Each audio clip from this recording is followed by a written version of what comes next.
Hello नमस्कार दोस्तों, निमी technical classes में आप सभी विद्यार्थियों का हार्दिक स्वागत है। दोस्तों वो वक्त आ चुका है जब प्रतिदिन सुबह 7 बजे पेन और कॉपी के साथ तैयार रहते हैं आप इस क्लास को अटेंड करने के लिए। और दोस्तों आप सभी आईटीआई विद्यार्थियों के लिए एक महत्वपूर्ण संदेश है कि दोस्तों ये जो हमारा आईटीआई क्षेत्र है ये दोस्तों बहुत ही कमजोर होता जा रहा है। विद्यार्थियों को दोस्तों इससे भरोसा ही उठता जा रहा है। हर विद्यार्थी परेशान है। कोई दोस्तों अप्रेंटिसशिप को लेके परेशान है तो कोई दोस्तों अपने गवर्नमेंट जॉब के लिए परेशान है। दोस्तों आपको सही दिशा दिखाना ये हमारा कर्तव्य है। दोस्तों इन सभी का एक ही सॉल्यूशन है कि अपनी तैयारी को दोस्तों स्ट्रॉन्ग बनाइए। आपको कहीं भागने की जरूरत नहीं है। दोस्तों इलेक्ट्रीशियन थ्योरी को दोस्तों आपकी तैयारी को स्ट्रॉन्ग बनाने की जिम्मेदारी ये हमारी जिम्मेदारी है। दोस्तों बस आपको एक काम करना है कि प्रतिदिन सुबह 7 बजे दोस्तों पेन और कॉपी के साथ दोस्तों तैयार रहना है। मैं दोस्तों हर दिन सुबह 7 बजे आपको एक नए क्वेश्चन के साथ दोस्तों मिलने वाला हूं। तो दोस्तों इस क्लास को आप अधिक से अधिक शेयर करें, उन सभी विद्यार्थियों तक दोस्तों इसको पहुंचाएं जो वाकई में दोस्तों तैयारी कर रहे हैं, चाहे वो किसी भी जॉब की तैयारी कर रहे हो, इसरो हो, डीआरडीओ हो, ऑर्डिनेंस फैक्ट्री हो, दोस्तों इलेक्ट्रीशियन से संबंधित दोस्तों हर प्रतियोगी परीक्षाओं के लिए अति महत्वपूर्ण ये क्लास होने वाली है। और दोस्तों ये क्लास होगी हमारे 3 फेज इंडक्शन मोटर के आधार पे। दोस्तों इसमें वो प्रश्न आपके लिए शामिल किए गए हैं जो दोस्तों डायरेक्ट एग्जाम में पूछे जाते हैं। तो चलिए दोस्तों इस क्लास को हम प्रारंभ करते हैं। देखिएगा पहला क्वेश्चन आपके सामने आ चुका है, क्वेश्चन नंबर 11। देखिए दोस्तों पहला क्वेश्चन है दोस्तों, पेन आपके हाथ में और नोटबुक आपके साथ में। दोस्तों हर पॉइंट को आपको नोट करते चलना है, किसी भी पॉइंट को दोस्तों मिस नहीं करना है। यहीं से आपकी तैयारी स्ट्रॉन्ग होने वाली है। देखिए पहला क्वेश्चन है कि स्लिप रिंग इंडक्शन मोटर के रोटर कॉइल में रियोस्टेट लगाने का क्या लाभ नहीं है। दोस्तों क्या लाभ नहीं है, देखिएगा अगर हम इसके लाभ को ढूंढ लेना तो नहीं वाला दोस्तों अपने आप निकल करके आपके सामने आ जाएगा। देखिए रियोस्टेट क्या होता है, तो एक परिवर्ती ये प्रतिरोध होती है ना। क्या होती है, ये एक प्रतिरोध होती है दोस्तों। किस मान का, ये परिवर्ती मान का एक प्रतिरोध होती है। इसको लगाने से क्या होता है कि जो पावर फैक्टर होती है दोस्तों, जो पावर फैक्टर का मान होता है ये पावर फैक्टर दोस्तों अति उच्च हो जाती है। और इसी के साथ में इसका जो स्टार्टिंग टॉर्क होती है, मोटर की स्टार्टिंग टॉर्क भी दोस्तों काफी हद तक सुधर जाती है। यानी कि पावर फैक्टर अधिक हो जाती है, स्टार्टिंग टॉर्क बढ़ जाती है और स्टार्टिंग में दोस्तों जो करंट होती है ना, स्टार्टिंग करंट जिसको कहते हैं, वो भी दोस्तों कम हो जाती है। ये फायदा होता है रियोस्टेट लगाने का। लेकिन दोस्तों सबसे बड़ा नुकसान ये होता है कि इसको लगाने से कॉपर लॉस बढ़ जाता है ना। रोटर में जो वाइंडिंग किया जाता है, रोटर वाइंडिंग का कॉपर लॉस है ना, रोटर वाइंडिंग में जो कॉपर लॉस होती है वो कॉपर हानि दोस्तों बहुत अधिक बढ़ जाती है। क्योंकि दोस्तों जो प्रतिरोध है ये सीधा इफेक्ट डालता है कॉइल के ऊपर, कॉइल को हिट कर देता है दोस्तों और कॉइल का लाइफ टाइम भी कम होने लगता है, जिसको कहते हैं कॉपर लॉस। और रोटर में जो वाइंडिंग किया गया है उस वाइंडिंग में कॉपर लॉस ये करती है। इसका करेक्ट आंसर होगा दोस्तों option number B, copper loss को अधिक होना। ठीक है, इस पॉइंट को दोस्तों आप नोट कर लीजिए अपने नोटबुक में। नेक्स्ट क्वेश्चन है कि 3 फेज इंडक्शन मोटर की स्टार्टिंग करंट तथा रनिंग करंट में क्या संबंध होता है। ध्यान देना दोस्तों, जो स्टार्टिंग करंट होती है, आपने सुना होगा स्टार्टर के बारे में। आपको हमेशा स्टार्टर लगा के मोटर को दोस्तों स्टार्ट करने के लिए क्यों कहा जाता है, इसका दोस्तों आपको इसका आंसर आपको मिलने वाला है। क्योंकि जो मोटर होती है दोस्तों ये प्रारंभ में फुल लोड पे जितना करंट लेती है ना उसका 5 से 7 गुना करंट लेती है। यानी कि अगर 3 फेज की मोटर है, जब ये फुल लोड पर कार्य करती है तो जब इसमें करंट जो प्रवाह होती है वो करंट अगर 5 एम्पियर करंट है तो दोस्तों ये स्टार्टिंग में कितना लेगा दोस्तों, 5 का 7 गुना करंट है ना, कितना हो जाएगा 35 एम्पियर करंट। कितना, 35 एम्पियर करंट हो जाएगी। अगर दोस्तों इतना हैवी करंट आप कॉइल को स्टार्टिंग में देंगे तो ये कॉइल बर्न हो जाएगी। क्या कॉइल का क्या दशा होगी दोस्तों? कॉइल जल जाएगी। इसीलिए कहते हैं हमेशा स्टार्टर के साथ 3 फेज इंडक्शन मोटर को स्टार्ट करना चाहिए। वजह क्या है कि 5 से 7 गुना करंट अधिक होता है स्टार्टिंग में। IS का मतलब होता है दोस्तों स्टार्टिंग करंट, स्टार्टिंग धारा। IS होती है हमारी स्टार्टिंग धारा और IR होती है दोस्तों ये रनिंग करंट, है ना, रनिंग करंट। यानी कि जब फुल लोड पर मोटर होती है, जब मोटर हमारी फुल लोड पर होती है उसमें जो करंट चलती है उसको रनिंग करंट। जब दोस्तों नो लोड पर मोटर होती है उस टाइम पे जब मोटर चलती है तो हम उसको कहते हैं स्टार्टिंग करंट। यानी कि नो लोड पर करंट को हम स्टार्टिंग और फुल लोड पर करंट को रनिंग करंट कहते हैं। अब इसमें डिफरेंस देखना, जब किसी भी प्रकार का दोस्तों कोई लोड नहीं होता है तो करंट का मान 5 से 7 गुना अधिक होता है। इसका करेक्ट आंसर होगा ऑप्शन नंबर डी। यही होगा दोस्तों संबंध स्टार्टिंग और रनिंग करंट में। क्लियर है दोस्तों? इस क्लास को आपको अधिक से अधिक विद्यार्थियों तक शेयर करना है और दोस्तों साथ ही साथ इसको लाइक भी आपको करना है। दोस्तों अगर आपने सब्सक्राइब नहीं किया होगा तो आपको सब्सक्राइब भी साथ ही साथ जरूर कर लेना चाहिए। अब देखिएगा अगला क्वेश्चन है कि 1 HP की त्रिकला मोटर फुल लोड पर कितने एम्पियर का करंट खपत कराती है? ध्यान देना दोस्तों, ये खपत कराती है 1.5 गुना करंट। कितना? ये 1.5 गुना करंट हमेशा खपत कराती है। ध्यान देना ऑप्शन नंबर ए इसका करेक्ट आंसर होगा कि 1 HP मोटर है और 1 HP की मोटर 3 फेज की है तो ये फुल लोड पर कितना करंट खपत कराएगी? ये 1.5 गुना करंट खपत कराएगी। अब ध्यान देना दोस्तों 1 HP में कितने वाट होते हैं? तो लिखना 1 HP में होती है 746 वाट। किसमें होती है? 746 वाट। ये किस में होती है दोस्तों? ये ब्रिटिश प्रणाली में होती है। किसमें? ये ब्रिटिश प्रणाली में होती है।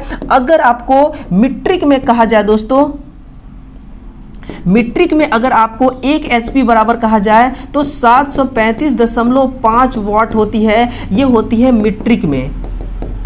ये किसमें? ये मीट्रिक प्रणाली में है और ये है ब्रिटिश प्रणाली में। दोस्तों आंसर बिल्कुल आपका करेक्ट आएगा, चाहे आप इसका उपयोग करिए या इसका उपयोग करिए, जब भी आप करंट निकालेंगे तो आंसर बिल्कुल करेक्ट आएगा। ठीक है ना? तो देखिए ये है, अगर आपसे पूछे कि इसका करेक्ट आंसर कौन होगा दोस्तों तो वो 1.5 गुना करंट यही इसका करेक्ट आंसर होगा। ठीक है ना? अब दोस्तों आप एक चीज आपको ध्यान रखना है कि आपसे अगर जब भी कभी फ्यूज लगाने की बात करें कि फ्यूज कितना लगाया जाए, है ना, अगर इसमें बोला जाए कि फ्यूज कितने एम्पियर का लगेगा तो देखना ये हमारी फुल लोड पर करंट है। फ्यूज को कभी भी दोस्तों फुल लोड के अकॉर्डिंग सेट नहीं किया जा सकता। यानी कि जब फ्यूज रेटिंग आप सेलेक्ट करेंगे तो फुल लोड पर कितने एम्पियर का खपत करा रही है मोटर, इस चीज को आपको ध्यान में रखना है। यानी कि जब नो लोड पर, जब मोटर में किसी भी प्रकार का लोड नहीं है, नो लोड पर यानी कि प्रारंभ में मोटर कितना एम्पियर करंट ले रही है, यानी कि 7 एम्पियर करंट ले रही है तो 7 एम्पियर का दोस्तों 1.5 गुना, आपको 7 एम्पियर का आप 1.5 गुना करिए, जितना आएगा दोस्तों उतने एम्पियर का करंट, उतने एम्पियर वाला आपको फ्यूज सिलेक्ट करना है। क्लियर? तो इतनी सी पॉइंट आपको नोट करके रखना चाहिए। नेक्स्ट देखिएगा अगला क्वेश्चन है कि 10 HP त्रिकली इंडक्शन मोटर की सेफ्टी के लिए कितने एम्पियर वाली फ्यूज को सही माना जाता है? ध्यान रखना दोस्तों वो 25 एम्पियर करंट होगा। कितना? 25 एम्पियर करंट होगी। अगर बोलिए तो इसको निकाल के देखते हैं दोस्तों 25 एम्पियर कैसे आया। 10 HP की मोटर है, ध्यान दीजिए 10 आपको इसको किलोवाट में बदलना होगा दोस्तों। 10 को आप 746 से गुणा करिए, ठीक है ना, ये वॉट में बदल जाएगी, पावर में। ठीक है, 3 फेज की है तो 415 वोल्ट होगी। अब दोस्तों इसको आप 0.8 से गुणा कर दीजिए, है ना दोस्तों, जितना आएगा वो इसका करेक्ट आंसर होगा, जितना आएगा वो इसका करेक्ट आंसर होगा। नेक्स्ट देखिएगा कि इंडक्शन मोटर की सुरक्षा है तो किस फ्यूज को सही माना जाता है? दोस्तों वो फ्यूज का नाम है डिले फ्यूज। इसको कौन फ्यूज से नाम से, किस फ्यूज से नाम से जानते हैं? ये हमारी डिले फ्यूज जो इंडक्शन मोटर को दोस्तों सेफ्टी प्रोवाइड कराती है। HRC फ्यूज क्या होती है, तो लिखना ये दोस्तों बस बार की सुरक्षा के लिए, किसकी, बस बार की सुरक्षा के लिए इसको प्रयोग में लिया जाता है। इसके साथ में लिखना ये दोस्तों केबल की भी सुरक्षा करती है, केबल सुरक्षा और बस बार सुरक्षा दोनों के लिए हम प्रयोग करते हैं HRC फ्यूज। अगर HRC फ्यूज का पूरा नाम पूछे आपसे तो लिखना हाई रप्चरिंग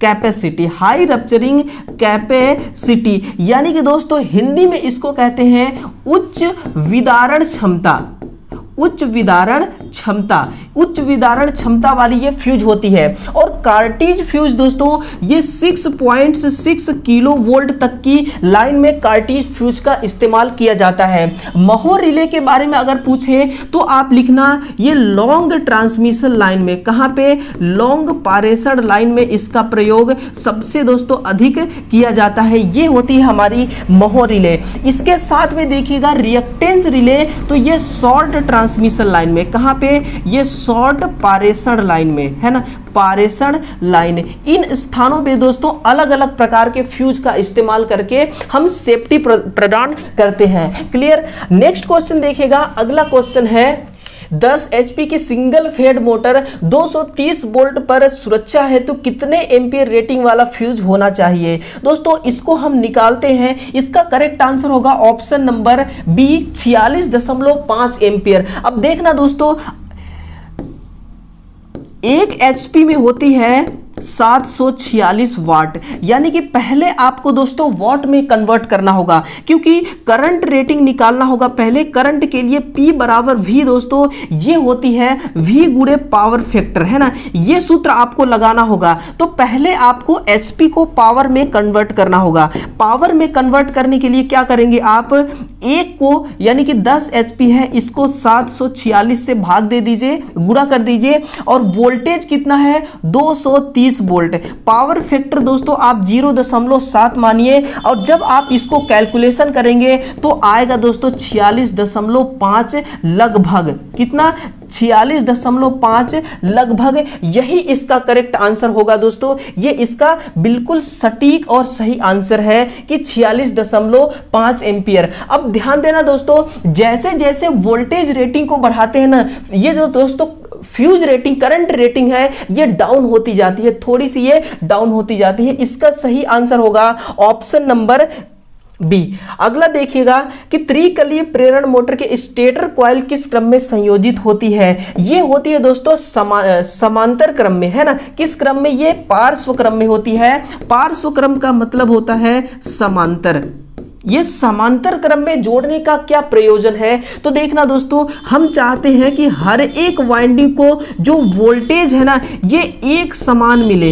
एक समान वोल्टेज अगर मिलेगा दोस्तों तो ही वो 3 फेज की मोटर समान रूप से कार्य कर पाएगी। यानी कि वोल्टेज को दोस्तों अगर आपने स्टार्टिंग में ही डाउन कर दिया ना, तो दोस्तों मोटर के अंदर टॉर्क उत्पन्न होगा, वो टॉर्क नहीं उत्पन्न होगा। इसलिए समांतर क्रम में जोड़ा जाता है ताकि सभी वाइंडिंग को, R, Y और B तीनों कॉइल को एक समान वोल्टेज मिल सके। और दोस्तों करंट रेटिंग, तो ये तो अपने लोड के अकॉर्डिंग ये करंट को फिक्स कर लेती है कि कितना करंट लेना है। क्लियर है, देखेगा। और नेक्स्ट है कि इंडक्शन मोटर के स्टेटर तथा रोटर बॉडी के बीच एयर गैप का मान कितना होता है। देखिए दोस्तों, वो होता है 0.5 से 1 mm। ध्यान दीजिएगा, ये रोटर है और ये है दोस्तों स्टेटर। इसके बीच में देखिए ये वाली जो भाग आपको खाली दिखाई दे रहा है, यहां से यहां तक का, इसमें क्या भरा हुआ है, ये हवा भरा हुआ है। इसी को कहते हैं दोस्तों एयर गैप। Air gap. अब ध्यान देना, जब आप इसको सप्लाई से कनेक्ट करेंगे, है ना, 3 फेज की सप्लाई देंगे, R फेज, Y और B फेज, तो इसमें एक चुंबकीय क्षेत्र उत्पन्न होता है। चुंबकीय क्षेत्र, ये दोस्तों चुंबकीय क्षेत्र कहां पे उत्पन्न होता है, ये कॉइल में उत्पन्न होती है, लेकिन घूमती कहां है, इस एयर फ्लक्स में। इस एयर फ्लक्स में इस तरह से वो घूमती है। तो अगर अगर एयर गैप का मान अधिक होगा तो नुकसान क्या क्या होगा, देखिएगा। जो लीकेज फ्लक्स है, लीकेज फ्लक्स का मान बढ़ जाएगा, यानी कि दोस्तों फ्लक्स अधिक से अधिक लीकेज होगी। और जो रिएक्टेंस का मान है ना, रिएक्टेंस रिलक्टेंस का जो मान है वो दोस्तों बढ़ जाएगी। रिलक्टेंस का मान बहुत अधिक बढ़ जाएगी, जिससे ये जो चुंबकीय क्षेत्र दोस्तों ये घूम रही है, ये गति कर रही है, इसको गति करना मुश्किल हो जाएगा। आप सोचिए कि अगर किसी तार में प्रतिरोध का मान बहुत अधिक है तो करंट प्रवाह नहीं कर पाती। उसी तरह से अगर रिलक्टेंस का मान दोस्तों अधिक होगा तो ये जो चुंबकीय क्षेत्र है ये इसमें घूम नहीं पाएगी, ठीक है ना। तो रिलक्टेंस का मान बहुत अधिक हो जाता है और लीकेज फ्लक्स दोस्तों बहुत अधिक होती है। और जो पावर फैक्टर होती है मोटर की, है ना, जो मोटर की दोस्तों पावर फैक्टर है वो भी दोस्तों इसी पे डिपेंड करता है,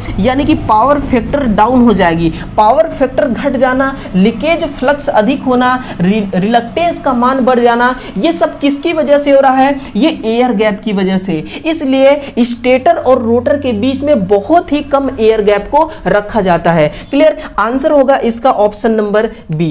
अब नेक्स्ट है दोस्तों, इस क्लास को आप अधिक से अधिक शेयर करते रहे दोस्तों। अगर क्लास आपको वाकई में कुछ सिखा पा रही है तो दोस्तों आप ना इस क्लास को लाइक करें और साथ ही साथ उन विद्यार्थियों तक पहुंचाने की जिम्मेदारी भी ये आपकी जिम्मेदारी बनती है। दोस्तों सभी विद्यार्थियों को इकट्ठा करना ये आपका काम है, ठीक है। मेरा काम है दोस्तों आपकी तैयारी को मजबूत कराना, और दोस्तों मैं हर हाल में आपकी तैयारी को मजबूत करा के ही रहूंगा। देखिएगा अगला क्वेश्चन है कि एयर गैप कम रखने का सबसे मुख्य लाभ क्या है। दोस्तों मुख्य लाभ वही है जो कि एयर गैप को अधिक रखने से नहीं हो रही थी। तो लीकेज फ्लक्स, सबसे पहली पॉइंट है लीकेज फ्लक्स, यानी लीकेज फ्लक्स क्या होगी? ये लीकेज फ्लक्स कम हो जाएगी, रिलक्टेंस का मान कम होगा, पावर फैक्टर का मान बढ़ जाएगा और मोटर का टॉर्क बढ़ जाएगी। देखिएगा मोटर जो होती है ना दोस्तों, मोटर का जो टॉर्क है, मोटर का टॉर्क बढ़ जाएगी और साथ ही साथ जो पावर फैक्टर का मान है, पावर फैक्टर भी साथ ही साथ दोस्तों ये बढ़ जाएगी। और जो लीकेज फ्लक्स का मान है ना, जो लीकेज फ्लक्स है दोस्तों, वो लीकेज फ्लक्स कम हो जाएगी, क्योंकि जो रिलक्टेंस का मान है ये रिलक्टेंस का मान घट जाएगी। एयर गैप का मतलब क्या होता है? लिखना, एयर गैप का मतलब होता है रिलक्टेंस। एयर गैप का मतलब क्या होता है?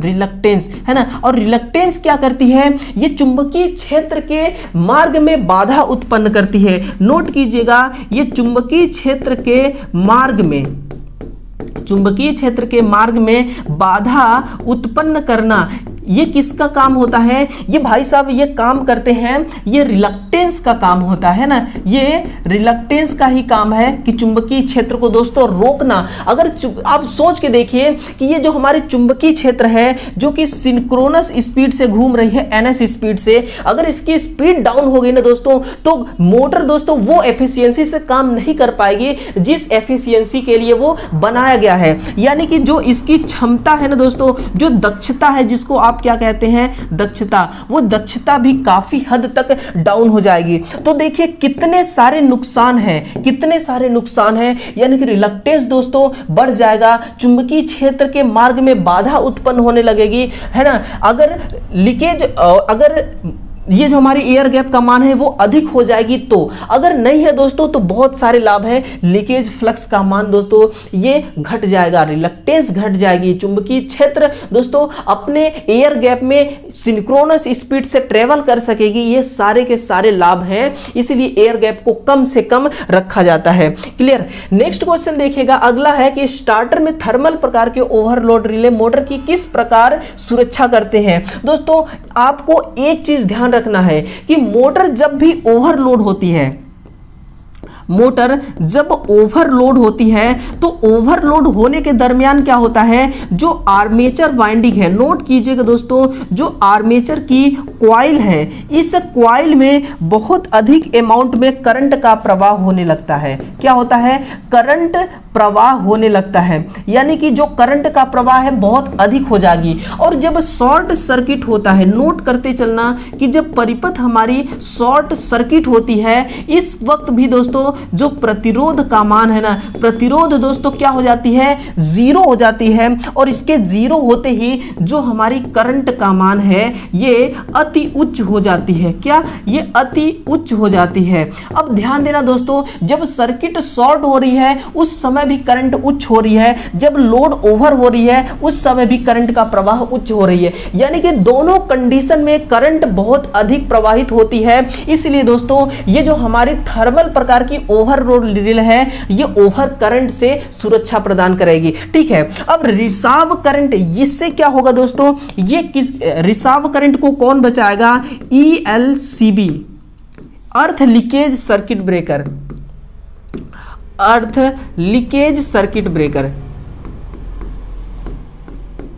अर्थ लीकेज सर्किट ब्रेकर है ना, ये होता है इसका पूरा नाम। और ये दोस्तों रिसाव करंट, रिसाव का मतलब क्या होता है तो नोट करना, लीकेज होना, इसका मतलब होता है लीकेज होना, करंट का लीकेज होना, बॉडी के थ्रू पास होना। ठीक है, तो ये होते हैं दोस्तों। अगर आपसे पूछे कि फ्लक्स को कैसे आप मेंटेन कर सकते हैं, फ्लक्स को आप कैसे घटा सकते हैं, बढ़ा सकते हैं अपने काम के अकॉर्डिंग, मोटर के दोस्तों मोटर अपने काम के अकॉर्डिंग कैसे आप फ्लक्स को घटा बढ़ा सकते हैं, तो दोस्तों इसके लिए ना आप डाइवर्टर का प्रयोग करते हैं। किसका, डाइवर्टर का प्रयोग करके आप फ्लक्स को ना कम और अधिक कर सकते हैं। जिस हिसाब से आपको मोटर में टॉर्क उत्पन्न कराना है उसके हिसाब से आप डाइवर्टर का दोस्तों मान बदल के कम और ज्यादा करके फ्लक्स को आप मेंटेन कर सकते हैं, एडजस्ट कर सकते हैं। तो इसका करेक्ट आंसर होगा ऑप्शन नंबर बी। अब दोस्तों ये रहा इसका करेक्ट आंसर। और दोस्तों ये क्लास आपको कैसी लगी, कितना आपने सीखा और कौन कौन से पॉइंट आपने नोट किए। अगर आपको दोस्तों कोई सवाल नहीं समझ में आया होगा तो वीडियो को आप बैक करिए और दोबारा देखिए, क्योंकि दोस्तों ऑनलाइन तैयारी करने का सबसे बड़ा यही फायदा है कि दोस्तों जितनी मर्जी उतनी बार वीडियो को देखो, क्लास को अटेंड करो दोस्तों, चाहे तो आगे बढ़ा के देखो या फिर पीछे करके देखो, आपकी मर्जी दोस्तों, आपका फोन है और आपकी क्लास है, जिस हिसाब से आप देखना चाहते हैं उस हिसाब से आप देखिए। और दोस्तों आपसे एक ही रिक्वेस्ट है मेरा कि इस क्लास को अधिक से अधिक स्टूडेंट्स तक पहुंचाने का काम ये आपका है। और दोस्तों आपकी जो तैयारी है ना, इस तैयारी में दोस्तों 4 चांद लगाने की ये जिम्मेदारी मेरी है और आपकी तैयारी को दोस्तों मैं 4 चांद आपकी तैयारी में लगाऊंगा, ये दोस्तों आपसे मेरा वादा है। और दोस्तों कल सुबह एक नई क्लास और नई क्वेश्चन के साथ फिर से हमारी और आपकी मुलाकात होगी। तब तक के लिए दोस्तों आप सभी विद्यार्थियों का दिल से हार्दिक स्वागत है। Thank you.